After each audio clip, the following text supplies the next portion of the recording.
ಸ್ನೇಹಿತರೆ ನಮಸ್ಕಾರ. ಡಾಕ್ಟರ್ ಸಿದ್ದು ಅವರು KK ನ್ಯೂಸ್ ಕನ್ನಡ ಚಾನಲ್ ಅಂತ ಒಂದು ಒಳ್ಳೆ ಯೂಟ್ಯೂಬ್ ಚಾನಲ್ ಅವರು ಓಪನ್ ಮಾಡಿದ್ದಾರೆ. ಆ ಯೂಟ್ಯೂಬ್ ಚಾನಲ್ನ ವಿಶೇಷತೆ ಅಂತ ಹೇಳಿದ್ರೆ ಅದರಲ್ಲಿ ಕೇವಲ ಸಣ್ಣ ಮಕ್ಕಳು ದೊಡ್ಡವರು ಯಾವುದೇ ಒಂದು ವಯಸ್ಸಿನ ಅಂತರ ಇಲ್ಲದೆ ಹೆಚ್ಚು ನಮ್ಮ ಕನ್ನಡಕ್ಕೆ ಸಂಬಂಧಪಟ್ಟಿರುವಂತಹ ಕರೆಂಟ್ ಅಫೇರ್ಸ್ ಎಲ್ಲ ಮಾಹಿತಿ ಸಿಗ್ತಾ ಇದೆ.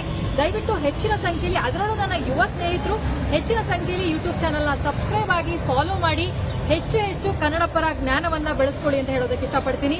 ನಾನು ನಿಮ್ಮ ನಿರೂಪಕಿ ಸವಿ ಪ್ರಕಾಶ್.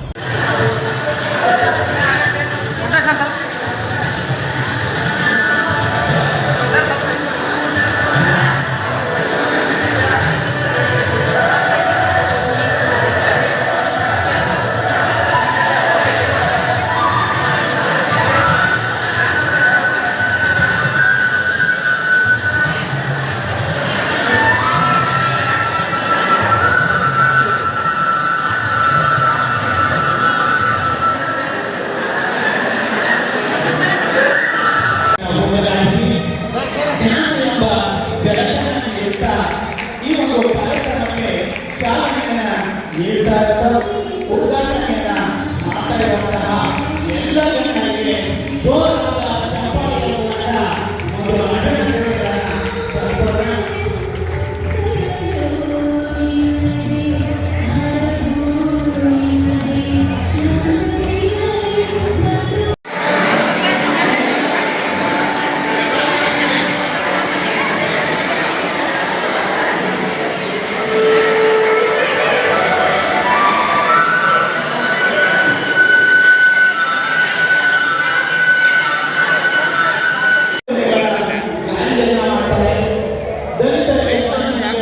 ಉಚಿತ ವಿದ್ಯುತ್ ದೀಪವನ್ನು ನೀಡುತ್ತಾರೆ. ಮನ ಹೋಗುವ ಪದ್ಧತಿಯನ್ನು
ಇವರು ಸಾಮಾಜಿಕ ನ್ಯಾಯದ ಅಧಿಕಾರರು, ಹಿಂದುಳಿದ ವರ್ಗಗಳ ಶ್ರೀಮಂತ ನಾಯಕರು, ಹಿಂದುಳಿದ ವರ್ಗಗಳ ಮಾಜಿ ಜೊತೆ ಇವೆಲ್ಲವೂ ಹೆಸರುಗಳಿಂದ ನಾವು ಇವರನ್ನು ಕರೀತಾರೆ. ಅಂತ ಒಂದು ವಿಶೇಷವಾಗಿರ್ತಕ್ಕಂಥ ಕೆಲಸಗಳನ್ನು, ಕಾರ್ಯಗಳನ್ನು, ಅಭಿವೃದ್ಧಿಯನ್ನು ಮಾಡತಕ್ಕಂಥ ಇಂಥವರ ಒಂದು ಜನ್ಮದಿನಾಚರಣೆಯನ್ನು ಇವತ್ತು ನಾವೆಲ್ಲ ಅತ್ಯಂತ ಸಂತೋಷ, ಸಡಗರ, ಸಂಭ್ರಮದಿಂದ ಆಚರಣೆ ಮಾಡುತ್ತೇವೆ. ಇಂಥ ಒಂದು ಸಂದರ್ಭದಲ್ಲಿ ಶ್ರೀ ಡಿ ದೇವರಾಜ ಅರಸು ಅವರು 1972ರಿಂದ 1980ರವರೆಗೆ ಸುಮಾರು 8 ವರ್ಷಗಳ ಕಾಲ ಕರ್ನಾಟಕ ರಾಜ್ಯವನ್ನು ಆಳಿರ್ತಕ್ಕಂಥ ಮುಖ್ಯಮಂತ್ರಿಗಳು. ಆ ಒಂದು ಯುಗವನ್ನು ಶ್ರೀ ಡಿ ದೇವರಾಜ ಅರಸು ಯುಗ ಅಂತ ಹೇಳಿ ಕೂಡ ನಾವು ಕರೀತಾ ಇದ್ದೇವೆ. ಇವರೊಂದು ಈ ಒಂದು ಆಡಳಿತ ಅವಧಿಯಲ್ಲಿ ಇವರು ಸಾಕಷ್ಟು ರೀತಿಯಾಗಿರ್ತಕ್ಕಂಥ ಯೋಜನೆಗಳನ್ನು ಮಾಡಿದರು.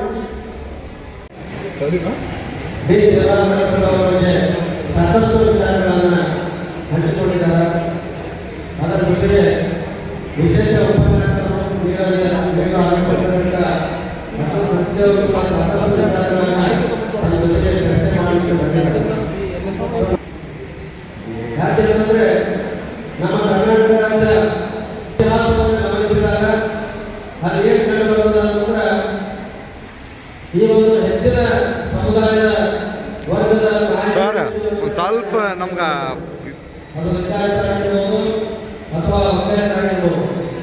ಆದರೆ ಅತ್ಯಂತ ಕರ್ನಾಟಕ ರಾಜ್ಯದೊಳಗ ಆಳಿದಂಥ ಯಾರಾದರೂ ಒಬ್ಬ ಶ್ರೀಮಂತ ನಾಯಕರಿದ್ರೆ ಅದು ದೇವರಾಜ ಅರಸು ಅಂತೇಳಿ ಈ ಸಂದರ್ಭದಲ್ಲಿ ನಾನು ಹೇಳಿಕೆ ಮೊಟ್ಟ ಮೊದಲಿಗೆ ಅವರು ಸಚಿವರಾಗಿ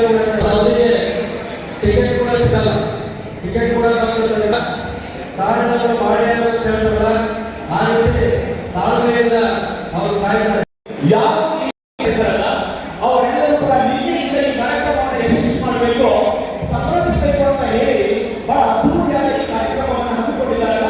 ಹೀಗಾಗಿ ಇಲಾಖೆಗೆ ನಾನು ಮಾನ್ಯ ಜಿಲ್ಲಾಧಿಕಾರಿಗಳ ಪರವಾಗಿ ವಿಶೇಷವಾದ ಅಭಿನಂದನೆಗಳನ್ನು ಈ ಸಂದರ್ಭದಲ್ಲಿ ಸಲ್ಲಿಸ್ತೇನೆ.